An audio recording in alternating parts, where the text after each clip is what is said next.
तो स्टूडेंट, आज का टॉपिक हम लेके आए हैं आपके लिए auto fit column width according to content. जिसका मतलब है कि अक्सर हम जब एक्सेल में डेटा एंटर करते हैं तो हम जब डेटा एंटर करेंगे तो डेटा जैसे ही थोड़ा सा लेंथी होता है तो फिर हमें उसका कॉलम का साइज बढ़ाना पड़ता है। और ये हम काफी बार करते हैं। जितना बड़ा डेटा होगा उतनी बार ही हमें उसको फिट करना पड़ेगा। आज हम ये ट्रिक सीखेंगे कि अगर हम कितना भी बड़ा डाटा डालें किसी भी सेल के अंदर तो उस कॉलम का साइज हमें मैन्युअल नहीं बढ़ाना पड़े, वो आपका ऑटोमेटिक इंक्रीज हो जाए जितना बड़ा आपका कंटेंट है। तो इस ट्रिक को स्टार्ट करने से पहले मैं आपको बता दूं, अगर आपने मेरे चैनल को सब्सक्राइब नहीं किया है तो बिल्कुल कर लीजिए, क्योंकि यहाँ पर आपको बहुत सारी अमेजिंग ट्रिक्स सीखने को मिलने वाली है। तो स्टार्ट करते हैं वीडियो को। स्टार्ट करने के लिए आपको देखो क्या करना है। अपनी फाइल की जो भी वर्कशीट है जिस पे आपको इस तरह की सेटिंग करनी है, उस पे राइट क्लिक करके आपको एक ऑप्शन दिखाई देगा जिस पे लिखा आ रहा है व्यू कोड। अब जैसे ही आपने व्यू कोड ऑप्शन को चूज किया तो एक विंडो ओपन हो जाती है हमारी। उस विंडो के अंदर हमें क्या करना है, जैसे ही आपको सामने दिखाई दे रहा होगा जर्नल, इस जर्नल को हटाना और वर्कशीट ले लेना।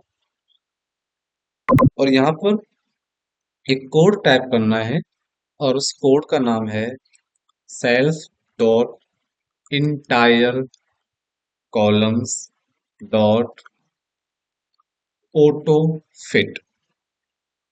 तो स्टूडेंट, सिर्फ आपको इतना टाइप करना है और इतना टाइप करने के बाद आप इस विंडो को क्लोज कर देते हैं। यहाँ से भी क्लोज करिएगा। और आप जैसे ही क्लिक करते हैं तो ध्यान से देखिएगा, इस डेटा को जिस पे मेरा कर्सर पॉइंट कर रहा है ये ऑटोमेटिकली ऑटो फिट हो जाएगा। और ध्यान से देखिए, आपका हो भी चुका है।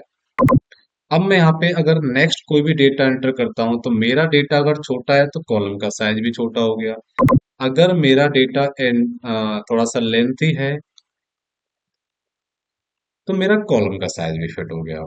तो ध्यान से देखिए, मुझे यहाँ पे बिल्कुल भी प्रॉब्लम फेस नहीं होगी। मैं चाहे कितना भी लेंथी कंटेंट इसमें टाइप करता हूँ और कितना भी बड़ा डाटा डालता हूँ, तो मेरे पास इसका परमानेंट सॉल्यूशन हो चुका है। देख सकते हो आप, अगर मैंने बड़ा डेटा हटा करके कोई छोटा टेक्स्ट लिखा या नंबर डाला तो दोनों केस में ये वर्क कर रहा है।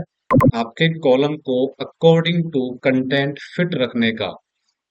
और ऐसा बिल्कुल नहीं है, मैं आपकी जानकारी के लिए बता दूं स्टूडेंट, ये आपके बने हुए डेटा पे भी वर्क करेगा। अगर आपने डेटा डाल दिया है या उसको डिस्टर्ब कर दिया है ऐसे ही, या हो गया है बाई मिस्टेक, तो उसे भी आप करेक्ट कर सकते हैं इसी कोड के थ्रू। जैसे मैं आपको एक फाइल लेकर के दिखा देता हूँ। मान लीजिए मेरे पास ये फाइल है और इस फाइल का डेटा जैसे ही मैंने मैन्युअली इसको डिस्टर्ब कर दिया है आपको सिर्फ दिखाने के लिए, तो ऐसे करके काफी सारे कॉलम मेरे डिस्टर्ब हैं। तो मुझे इनको भी फिट करना था एक ही बार में, और आगे भी मैं चाहता हूँ कि जो डेटा मैं डालूं तो उसके अकॉर्डिंग इनके कॉलम फिट ही रहें, कि मुझे मैन्युअली फिट ना करना पड़े। तो इसके लिए भी मैं सेम प्रोसेस यूज कर सकता हूँ। और ध्यान से देखिए, यहाँ भी मैं राइट क्लिक करके व्यू कोड पे जा रहा हूँ। व्यू कोड पे जाने के बाद वर्कशीट को लेना। वर्कशीट को लेने के बाद सेल्स डॉट इंटायर कॉलम लिखना डॉट ऑटो फिट। तो इसी सेम ट्रिक से आप यहाँ पर भी काम कर सकते हो। जैसे आपने इस दोनों विंडोज को क्लोज किया तो और सिंगल क्लिक करना कहीं भी, तो ये डेटा आपका देखो ऑटो फिट हो चुका है पूरी वर्कशीट के अंदर। तो ये कंडीशन पूरी वर्कशीट के लिए होती है। तो आई होप आपको ये ट्रिक पसंद आई होगी। तो मेरे चैनल को सब्सक्राइब करना बिल्कुल ना भूलें। लाइक और कमेंट करके भी बताएं